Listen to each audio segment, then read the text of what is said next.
They looked right through me like I was invisible, dismissing my words with the kind of cold indifference reserved for people they deemed unworthy of their time. The security guard's eyes followed my every movement as if I were planning a heist, while the tellers whispered behind their bulletproof glass. Little did they know I was Dr. Maya Washington, the woman who had just been featured on the cover of Time magazine as one of America's most influential scientists, the same woman who had dedicated her life to finding cures that would save millions of lives, including theirs. Which country are you listening from? Tell us in the comments below. My name is Dr. Maya Washington, and I've spent the last 20 years of my life in laboratories, research facilities, and medical conferences across this great nation. At 42, I've published over 100 peer-reviewed papers, hold 17 patents in biotechnology, and have been honored with the Presidential Medal of Science. My work in cancer research has led to breakthrough treatments that have extended the lives of thousands of patients worldwide, earning me recognition from medical institutions across 6 continents. I live in a beautiful colonial home in Westchester County, New York with my husband Marcus, who's a federal judge, and our twin daughters, Zoe and Sage, both honor students at their private academy. Our home sits on 3 acres of meticulously landscaped grounds, complete with a tennis court and a swimming pool where we host annual fundraisers for medical research. We're what many would call a successful American family living the dream that so many of our ancestors fought and died for. My journey to this point wasn't easy. I grew up in Mobile, Alabama, the daughter of a seamstress and a mechanic. My parents, James and Ruth Washington, worked 3 jobs between them to ensure I could attend college. They never missed a parent-teacher conference, never failed to encourage my love of science, and never let me believe that my dreams were too big for a little black girl from the South. I earned my undergraduate degree in biochemistry from Spelman College, graduating summa cum laude before heading to Harvard Medical School. The transition from the nurturing environment of a historically black college to the predominantly white halls of Harvard was jarring. I was one of only 12 black students in my class of 160, and I quickly learned that excellence wasn't just expected, it was required for survival. During my residency at Massachusetts General Hospital, I specialized in oncology, drawn to the field by my grandfather's death from lung cancer when I was 15. I watched this strong man who had built houses with his bare hands and raised 7 children during the height of segregation, waste away because he couldn't afford proper medical care. I vowed then that I would dedicate my life to ensuring that no family would have to watch their loved one suffer for lack of resources or research. My breakthrough came during my fellowship at Memorial Sloan Kettering, where I developed a targeted therapy for pediatric leukemia that increased survival rates by 60%. The research caught the attention of pharmaceutical companies worldwide, and by the time I was 35, I was appointed chief of oncology at New York Presbyterian Hospital, the youngest person and first black woman to hold the position.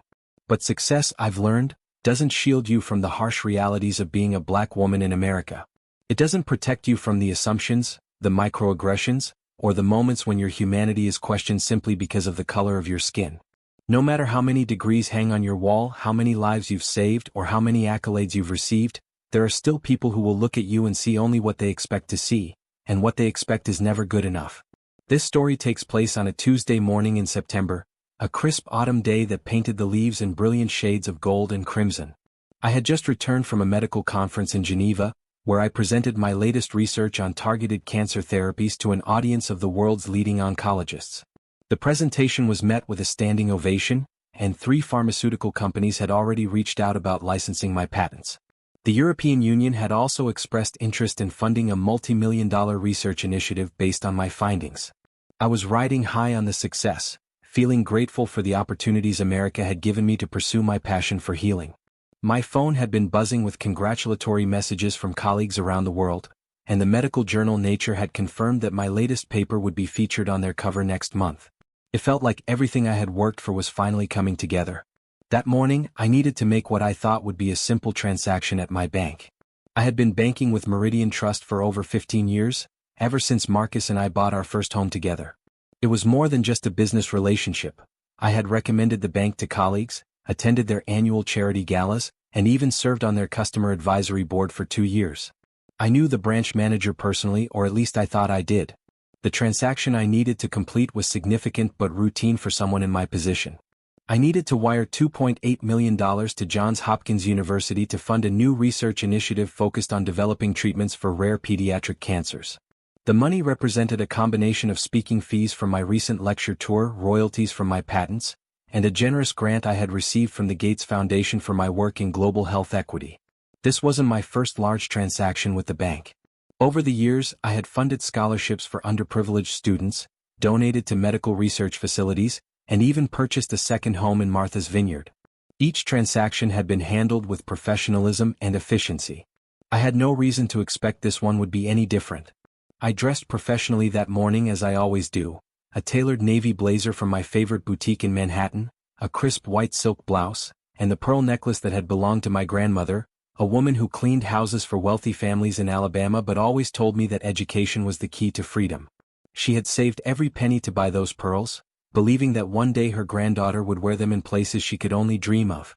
I carried my leather briefcase, the same one I'd taken to meetings with CEOs and Nobel laureates, to dinners at the White House, and to speaking engagements at universities around the world. Inside were not just the documents I needed for the wire transfer, but also copies of my latest research, letters from patients whose lives I'd helped save, and photos from my recent Time magazine cover shoot. The bank was located in the heart of our affluent neighborhood, nestled between a high-end boutique and an art gallery that featured works by local artists. It was a place where million-dollar homes were the norm, where luxury cars lined the streets, and where I had conducted business countless times before. I knew most of the staff by name, or at least I thought I did. But on this particular morning, I was about to discover that familiarity doesn't always breed respect, and that success doesn't always shield you from the harsh realities of racial prejudice. As I pulled into the parking lot in my silver Mercedes-Benz, I noticed a young black man in the car next to me quickly rolling up his windows and avoiding eye contact.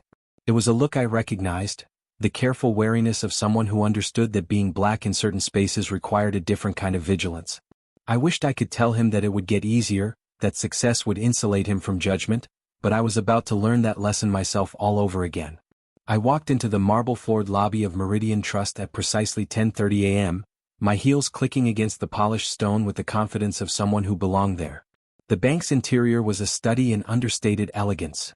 Crystal chandeliers, mahogany paneling, and fresh flowers arranged in crystal vases.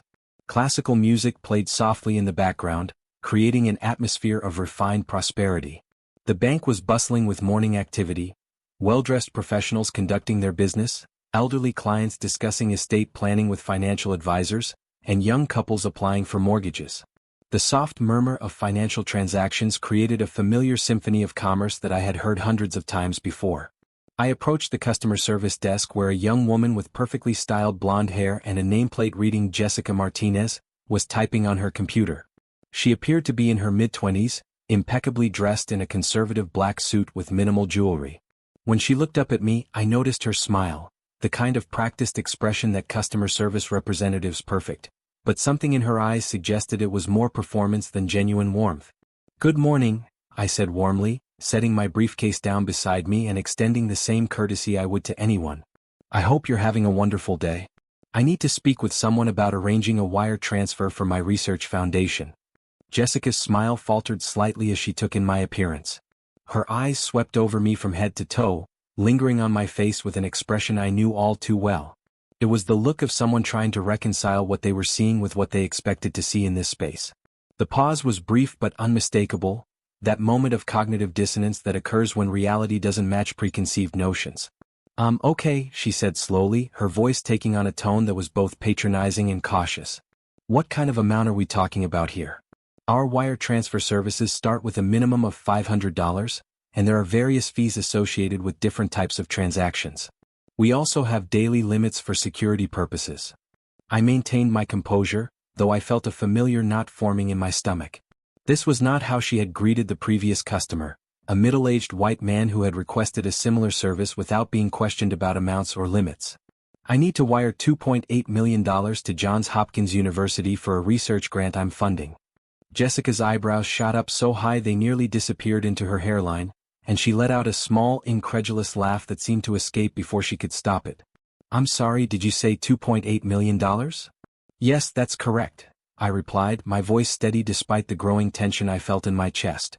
She glanced around the lobby as if looking for backup or perhaps checking to see if this was some kind of elaborate joke. Her reaction was drawing attention from other customers, and I could feel their eyes beginning to turn in our direction.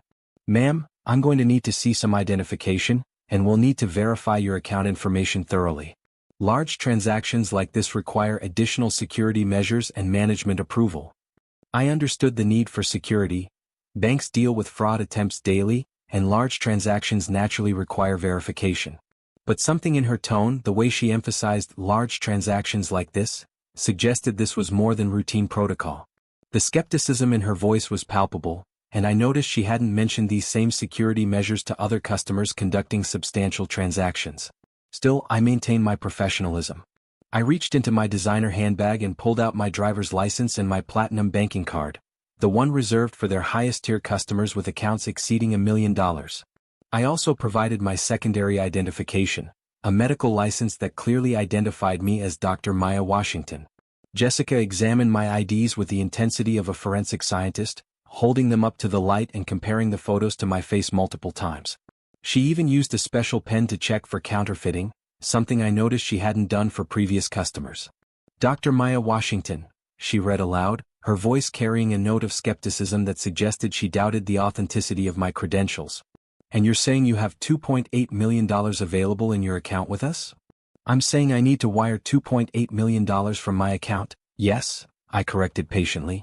I've been banking here for 15 years and I believe my account history speaks for itself. This is not an unusual transaction for my account. She typed something into her computer, her fingers moving with deliberate slowness as if she were performing some kind of complex investigation rather than a routine account lookup. After what felt like an eternity but was probably only 3 or 4 minutes, she frowned at the screen. The expression on her face suggested she was seeing something unexpected or problematic. I'm showing some irregularities here, she said, her voice dropping to a whisper as if she were discussing classified information. I'm going to need to get my manager to take a look at this. Irregularities? I asked, my voice steady despite the growing tension I felt. The word hung in the air between us like an accusation. What kind of irregularities?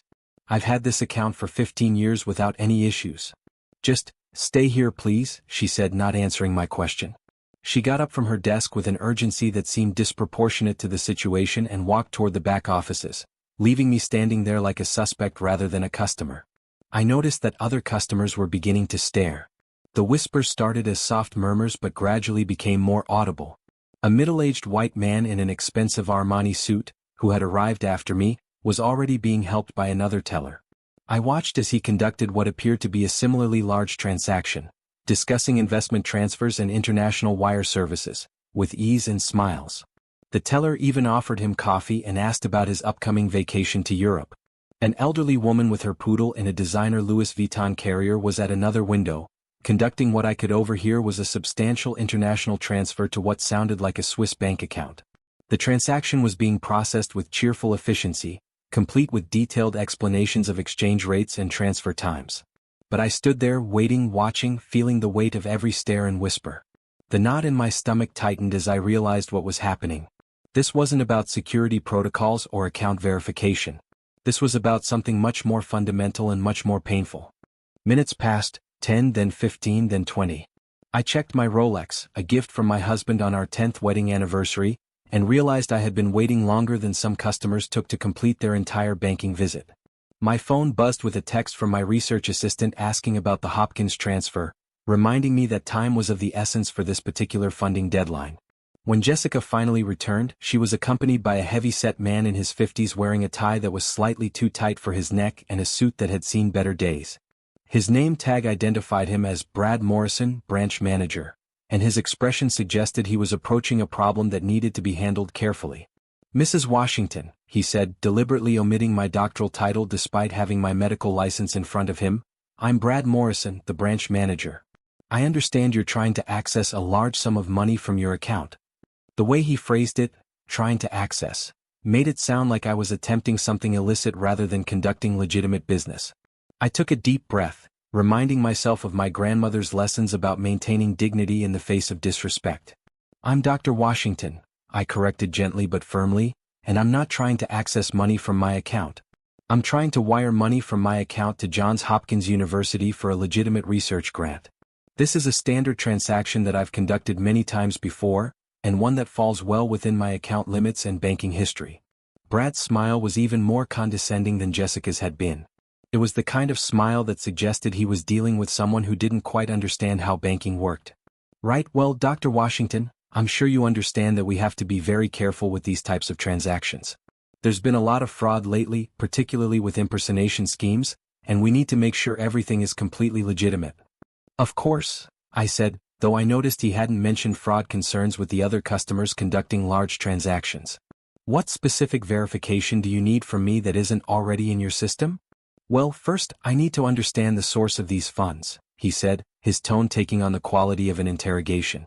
Where exactly did $2.8 million come from? That's a substantial amount of money, and we need to ensure it wasn't obtained through any questionable means. I felt my face grow warm with a combination of embarrassment and anger. This was not a question they were legally required to ask for a wire transfer from my own account, and we both knew it. The money had been in my account for months, some of it for years. This was harassment pure and simple.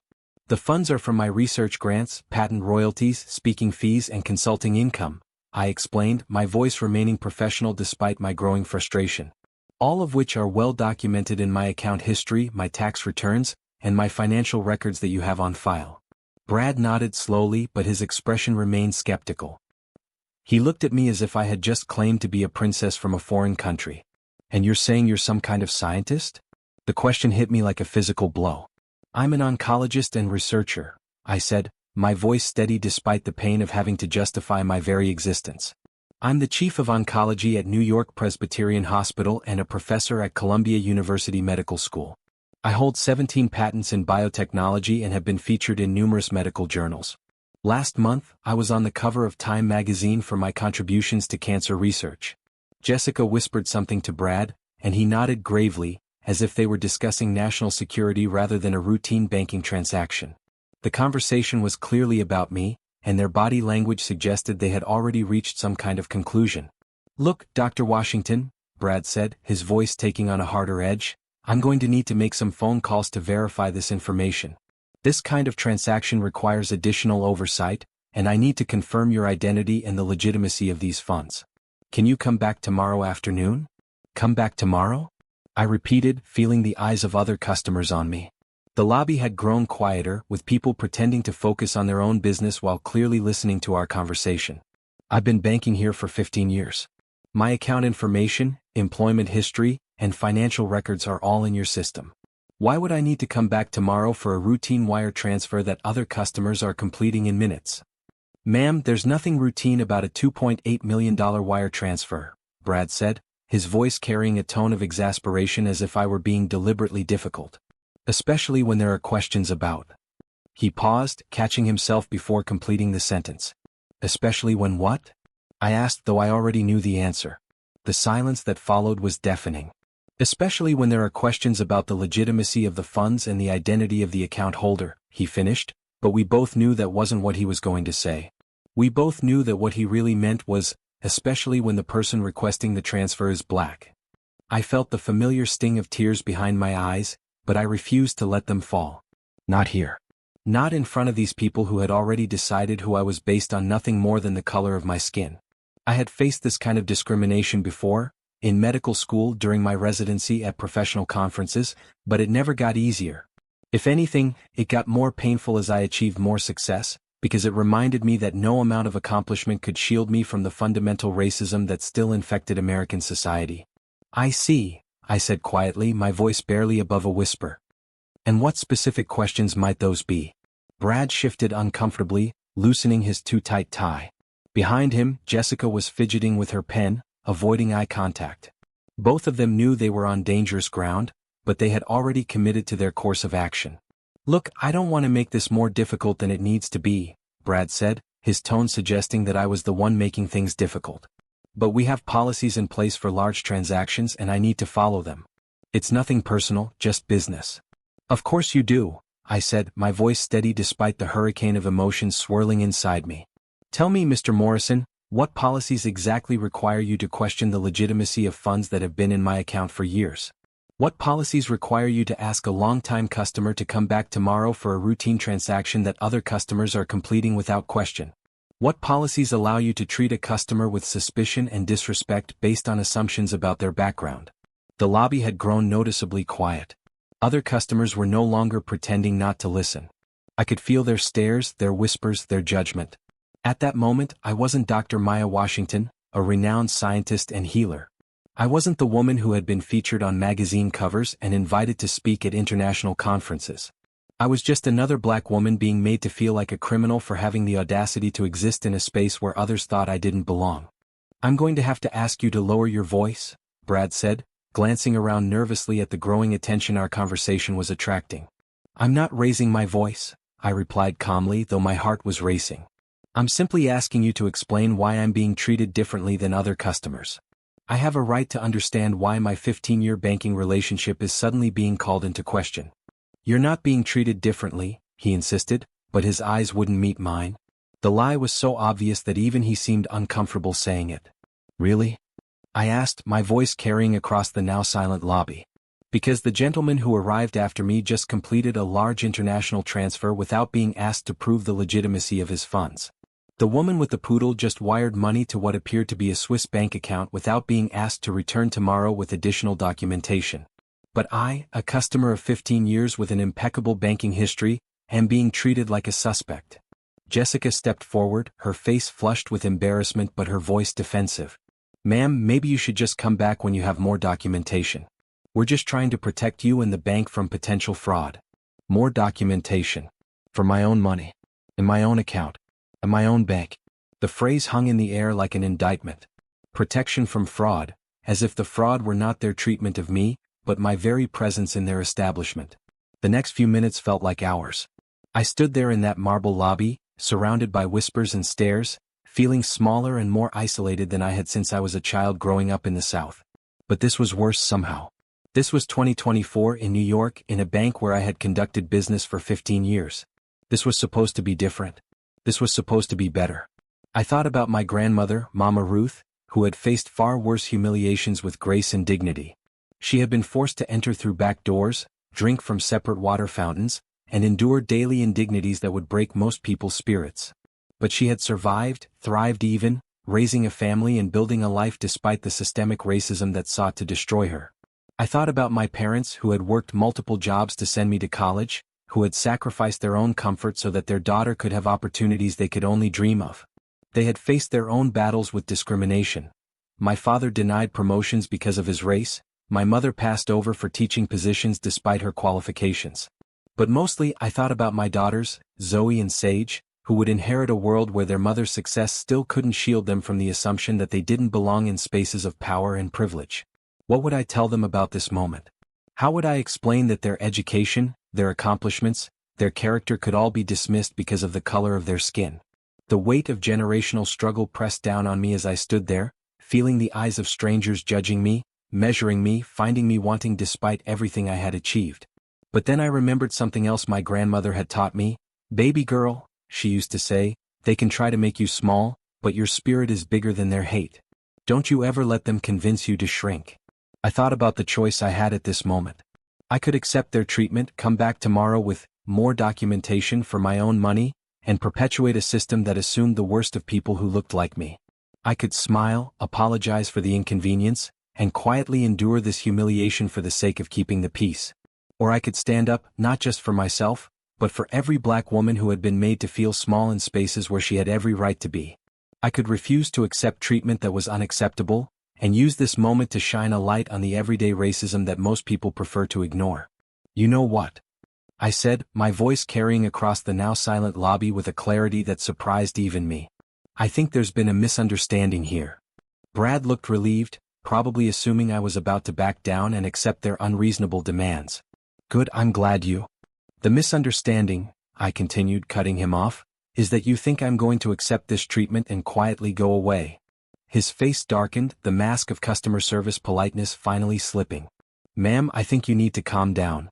"I am calm," I said, and I was. In fact, I was calmer than I had been since this whole ordeal began. The decision to fight back had brought a sense of clarity and purpose that cut through the anxiety and humiliation I had been feeling. I'm also a customer who has been banking here for 15 years without incident. I'm also a tax-paying citizen who has contributed more to this community than most people could in 10 lifetimes. And I'm also a woman who refuses to be treated like a criminal for the crime of being black in America. "Now you're being dramatic," Jessica said, her voice sharp with irritation. "This has nothing to do with race." "Doesn't it?" I asked, turning to face her directly. The question hung in the air between us, heavy with the weight of truth. Tell me, Jessica, how many white customers have you asked to come back tomorrow for routine wire transfers? How many have you questioned about the legitimacy of their funds without cause? How many have you treated with the suspicion and disrespect you've shown me today?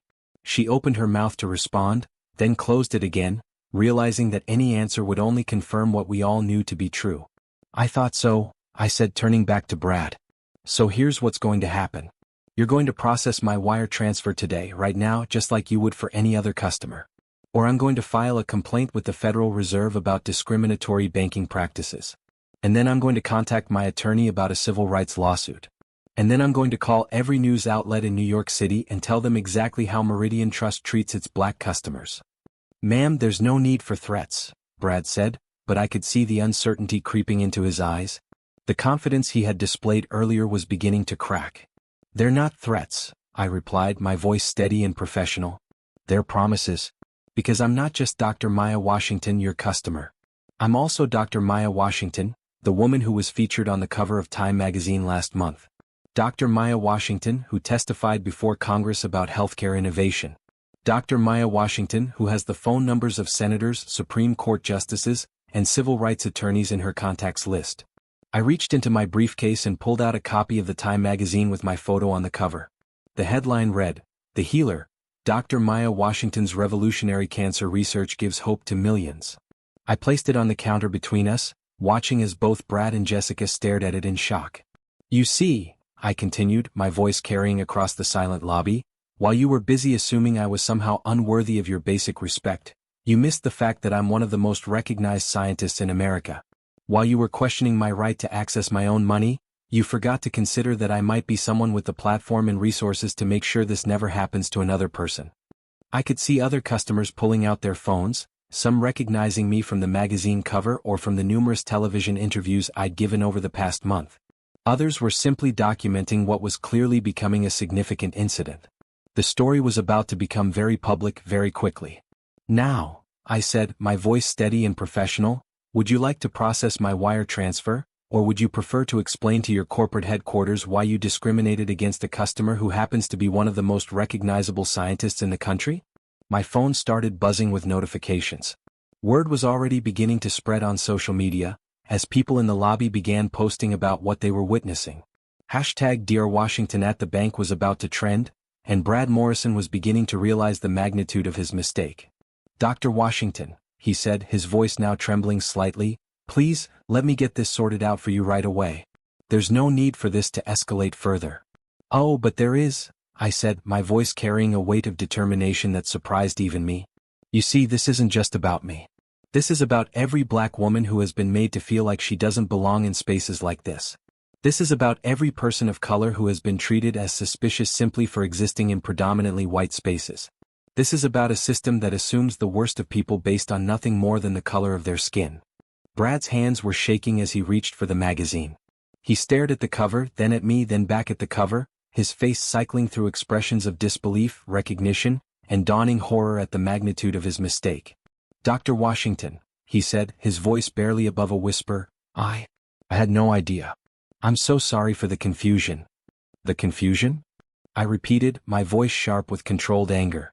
Is that what we're calling racial profiling now? Confusion? No, that's not what I meant, he stammered, sweat beginning to bead on his forehead. Please, let me get this sorted out for you right away. But I wasn't finished. The Time magazine cover was just the beginning.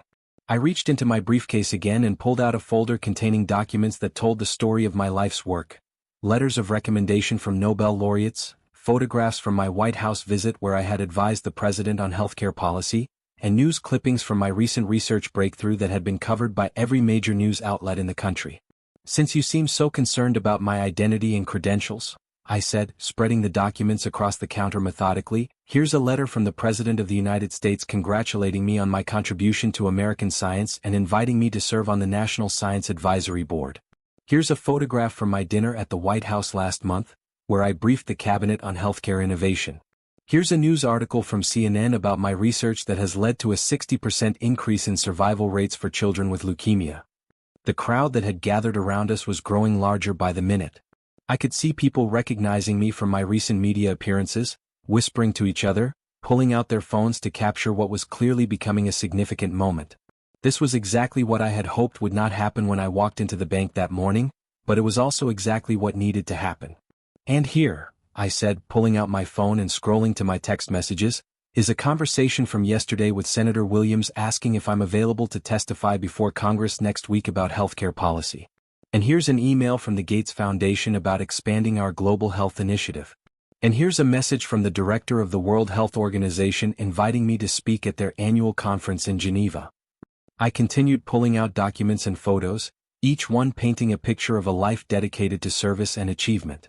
There were thank you letters from patients whose lives I had saved, awards from medical institutions around the world, and invitations to speak at the most prestigious universities on 6 continents. Dr. Washington, Brad said desperately, please, let me personally handle your transaction. There's no need for any of this to go further. Oh, but there is, I said calmly, my voice carrying across the now-packed lobby. You see, this isn't just about me. This is about every black woman who has been made to feel like she doesn't belong in spaces like this. This is about every person of color who has been treated as suspicious simply for existing in predominantly white spaces. I turned to address the crowd that had gathered, many of whom were now recording with their phones. My name is Dr. Maya Washington. Many of you might recognize me from recent news coverage about my cancer research or from my appearance on 60 Minutes last month. What you're witnessing here is something that happens to Black Americans every single day in this country. We are presumed guilty, presumed fraudulent, presumed unworthy until we prove otherwise. And sometimes, as you can see, even overwhelming proof isn't enough. A woman in the crowd called out, I saw you on Good Morning America. You're the one who developed the new treatment for childhood leukemia. That's right, I said, nodding to her with a grateful smile. And this morning, I was treated like a criminal for trying to wire money to Johns Hopkins to fund more research that will save children's lives. All because 2 people looked at me and decided I didn't belong here. Another voice from the crowd, this is unbelievable. How can they treat you like this? Because, I replied, my voice steady and clear, racism doesn't recognize achievement. Discrimination doesn't care about degrees or accolades or contributions to society. When some people look at me, they don't see a doctor who has dedicated her life to saving lives. They don't see a scientist who has revolutionized cancer treatment. They see a black woman and they make assumptions based on that alone. My phone started buzzing incessantly with calls and text messages. Word was spreading rapidly on social media, with videos of the encounter being shared thousands of times within minutes. News outlets were beginning to pick up the story, and Brad Morrison was beginning to realize that this was about to become a national incident. One of the customers, an elderly gentleman, stepped forward. Dr. Washington, I'm Harold Fleming. I'm a retired professor from Columbia, and I've followed your work for years. What's happening here is absolutely disgraceful. He turned to Brad with the authority of someone used to commanding respect. Mr. Morrison, I've been banking here for 30 years, and I've never seen a customer treated with such disrespect. This woman is a national treasure, and you're treating her like a common criminal. Sir, I appreciate your concern, Brad said, but this is a private matter between the bank and our customer. Nothing private about it now, Professor Fleming replied, gesturing to the crowd of people recording. This is going to be all over the news by tonight, and rightfully so. But then something unexpected happened that would change the entire dynamic of the situation. An elderly black woman who had been watching the entire exchange stepped forward. She was elegantly dressed in a way that spoke of both taste and means, with silver hair perfectly styled and kind eyes that held the wisdom of someone who had lived through decades of similar experiences. Excuse me, Dr. Washington, she said, her voice carrying the authority of someone used to being heard. I'm Mrs. Dorothy Banks. I believe you know my granddaughter, Aisha Banks. She's one of your research assistants at Columbia. I did know Aisha, a brilliant young woman pursuing her PhD in molecular biology under my mentorship. She was one of the most promising students I had ever worked with, destined for greatness in her own right. Mrs. Banks, yes, Aisha is one of my most promising students. She's going to change the world. I wanted to thank you, she said, her voice carrying across the silent lobby with a dignity that commanded respect. Not just for what you've done for my granddaughter and for countless patients around the world, but for what you're doing right now. I'm 83 years old, and I've been fighting this fight since before you were born. I marched with Dr. King, I integrated lunch counters in Birmingham, and I've spent my entire life working to make things better for the next generation.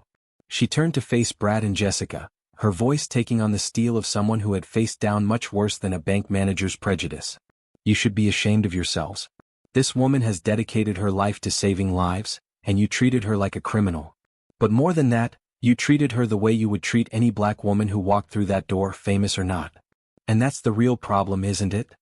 The crowd murmured in agreement, and I felt tears prick my eyes, but this time they were tears of gratitude and solidarity rather than humiliation. Mrs. Banks, I said, my voice thick with emotion, your granddaughter is going to change the world. And she's going to do it in a world where she won't have to tolerate what we've had to tolerate. That's the hope, she said, squeezing my hand with surprising strength. That's always been the hope. But until that day comes, we have to keep fighting. We have to keep speaking up.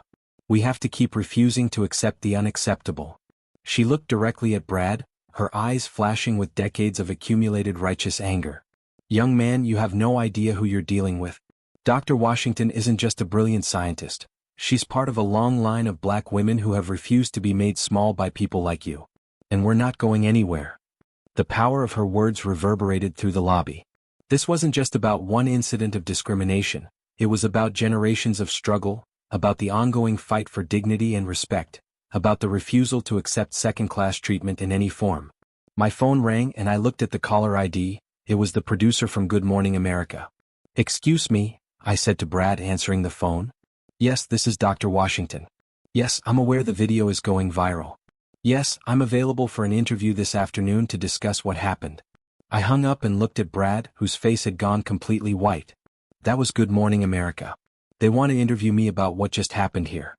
CNN called 5 minutes ago. So did the Washington Post and the New York Times. It seems your little confusion is about to become the lead story on every major news outlet in the country. The reality of the situation was finally sinking in for both Brad and Jessica. This wasn't just an unhappy customer. This was a public relations nightmare of epic proportions. A respected scientist, a national figure, had been discriminated against in their bank, and the entire incident had been captured on dozens of phones and was already spreading across social media. Dr. Washington, Brad said, his voice cracking with desperation, please, I can fix this. Let me personally handle your transaction right now. There's no need for this to go any further. But I was no longer interested in simply completing my transaction. This had become about something much bigger than $2.8 million or a wire transfer to Johns Hopkins. This had become about justice, about accountability, and about making sure that what happened to me wouldn't happen to others. The wire transfer was processed in less than 5 minutes once Brad realized the magnitude of his mistake. But the damage was done, and more importantly, the conversation that needed to be had was finally happening. Within hours, the video of the encounter was trending on every social media platform. #DrWashington at the bank became a rallying cry for people sharing their own stories of discrimination in everyday spaces. The hashtag #BankingWhileBlack emerged as thousands of people, both black and white, shared similar experiences or expressed their outrage at what they had witnessed. News outlets picked up the story with a speed that surprised even me. By evening, I was sitting across from Anderson Cooper on CNN, discussing not just what had happened, but why it mattered and what it represented about the current state of race relations in America. Dr. Washington, Anderson said, his expression serious and concerned, you could have simply accepted their apology and moved on with your life. You're clearly a busy person with important work to do. Why did you choose to make this a public conversation? Because, I said, looking directly into the camera, this isn't about me. I have the privilege of education, success, and a platform. I have the luxury of being able to fight back without fearing for my job or my safety. But there are millions of black women in America who don't have those privileges. They endure this type of treatment every day, at banks, at stores, at their children's schools, at their jobs, in hospitals, in restaurants. They're forced to smile and accept it because they don't have the power to fight back. And what do you hope comes from this? I hope it starts conversations in boardrooms and break rooms about unconscious bias. I hope it makes people examine their own assumptions about who belongs in certain spaces. I hope it makes institutions look at their policies and practices and ask themselves if they're truly treating all customers equally. Most importantly, I hope it empowers other people who face discrimination to speak up and refuse to accept unacceptable treatment. The interview was watched by millions of people, and the response was overwhelming. My social media accounts were flooded with messages of support, stories from people who had faced similar discrimination, and pledges from organizations to do better. But the real changes started happening within days. Meridian Trust's corporate headquarters issued a public apology within 24 hours, acknowledging that I had been subjected to unacceptable treatment and promising a thorough investigation. The CEO called me personally to apologize and to invite me to help them develop better training programs for their employees.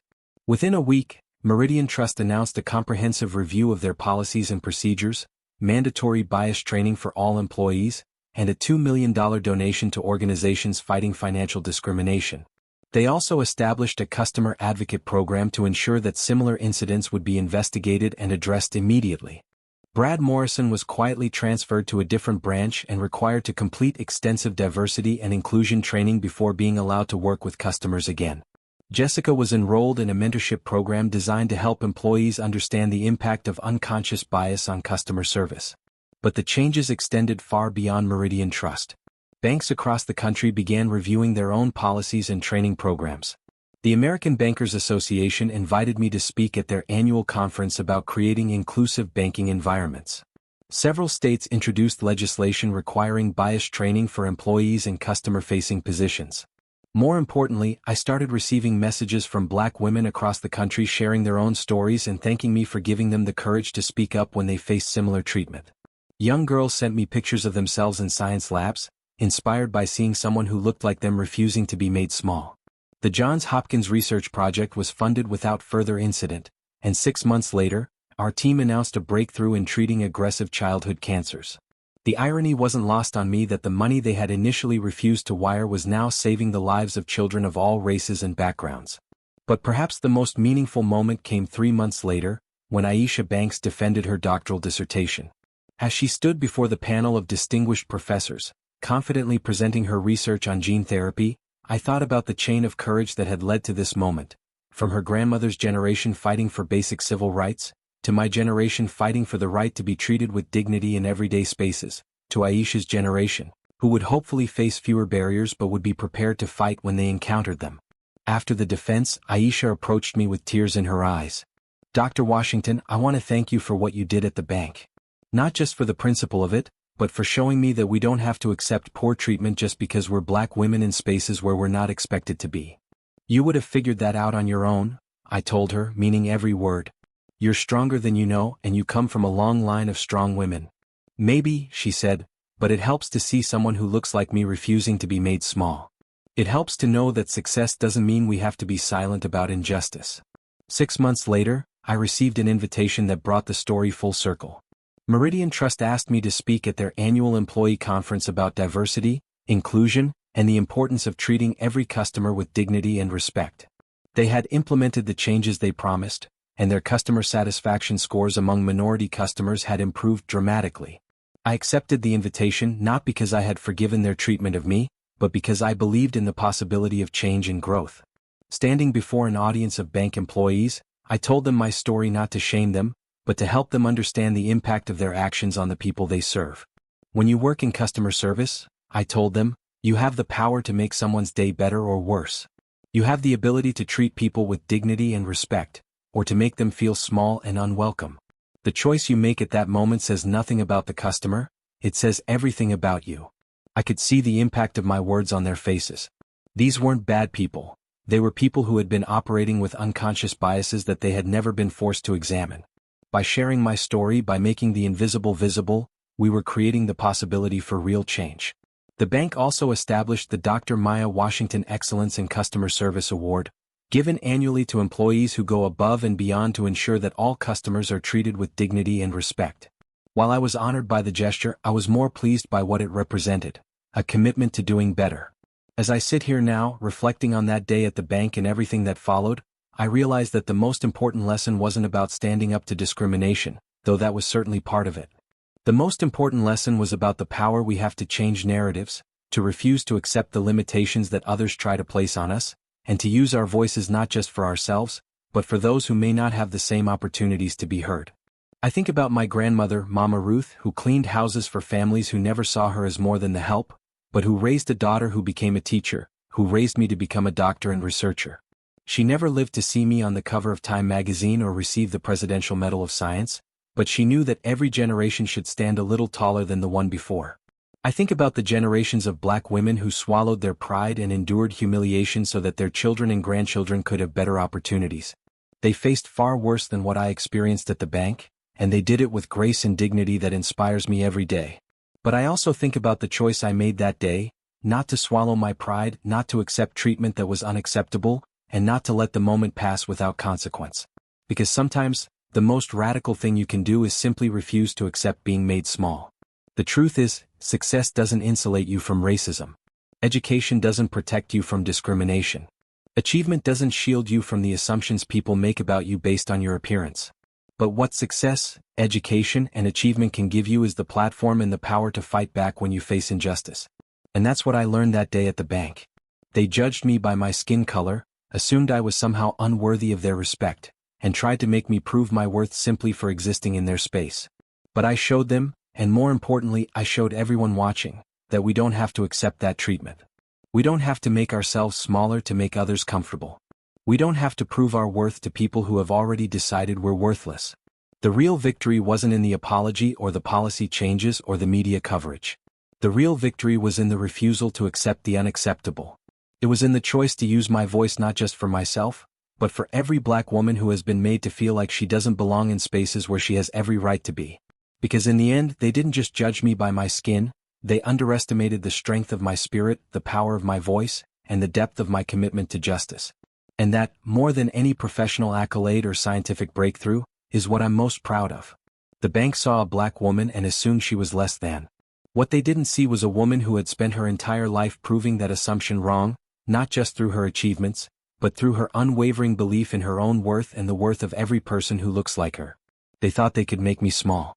Instead, I used that moment to make the conversation bigger, the movement stronger, and the path forward clearer for the next generation of black women who will face similar challenges. Because that's what we do. We take the moments when others try to diminish us, and we use them to become more powerful, more vocal, and more committed to ensuring that the next generation doesn't have to fight the same battles we've fought. Every time a black woman stands up to discrimination, she's not just fighting for herself. She's fighting for the little girl who will walk into that bank 20 years from now and expect to be treated with dignity and respect. She's fighting for the teenager who will apply for her first job and won't have to worry about being judged by her appearance. She's fighting for the college graduate who will walk into that corporate boardroom and won't have to prove she belongs there. The change doesn't happen overnight, but it does happen. It happens one conversation at a time, one policy change at a time, one person at a time choosing to do better. It happens when we refuse to accept the unacceptable and demand the respect we deserve. They judged me by my skin. I showed them the unbreakable strength of my soul. And in doing so, I hope I showed other black women that their souls are unbreakable too. Because we are more than their assumptions. We are more than their limitations. We are more than their small-minded expectations. We are doctors and teachers, scientists and artists, mothers and leaders. We are the daughters of women who survived slavery and segregation. We are the granddaughters of women who built communities with their bare hands. We are the great-granddaughters of women who fought for freedom when freedom seemed impossible. And we are not going to be made small. Not today. Not ever. The next time someone tries to question your worth, remember that you don't need their permission to exist in any space. You don't need their approval to be excellent. You don't need their validation to know your value. Stand tall. Speak up. Refuse to accept the unacceptable. And know that when you do, you're not just fighting for yourself, you're fighting for all of us. Because that's how change happens. One voice at a time. One stand at a time. One refusal to be made small at a time. They thought they could judge me by my skin. Instead, I showed them the power of standing in your truth, the strength of refusing to be diminished, and the unbreakable spirit of a black woman who knows her worth. And that knowledge, that refusal to be made small, that commitment to justice and dignity, that is something they can never take away.